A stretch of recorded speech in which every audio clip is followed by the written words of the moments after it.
High, আমি চান্দু আর আমি এই বিয়ে বাড়িটাই বিনা নিমন্ত্রণে চলে গেছিলাম। বাবা চান্দু, সেটা আবার নির্লজ্জের মতো বলছিস। ইয়ে মানে ব্যাপারটা ঠিক ওরকম না। তোমরা যারা আমার রং খেলার দিনের ব্লগ দেখেছো তারা তো জানোই আমি কেন গেছিলাম।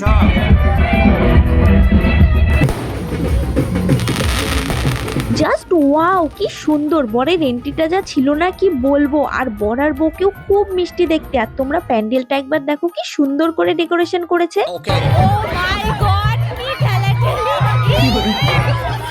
ভাই সাব, গেটের যা অবস্থা, তাই আমি আর বোন ওখান থেকে পুচুত করে কেটে পড়েছি। আর চলে গেছিলাম খাওয়া দাওয়ার দিকে। কিন্তু কি লাভ, পেটে তো এক ফোঁটা জায়গা নেই, কারণ সারাদিন না খাওয়া আর এসেই 2 প্লেট পকোড়া সাটিয়েছি, পেট পুরো ভরে গেছে। দেখো মেনুতে ছিল প্রচুর প্রচুর আইটেম, কিন্তু বেশিরভাগই আমি স্কিপ করেছি। তার মধ্যে একটু মাটন, একটু ফ্রাইড রাইস, ডাল ভাত এসব নিয়েছিলাম, সেগুলোও নষ্ট করেছি, মানে কিছুই খেতে পারছিলাম না। আর একদিকে ভাই আমার বোন খাবার দাবার ফেলে লোকের কাছ দিয়ে পাস পাস করে বেড়াচ্ছে।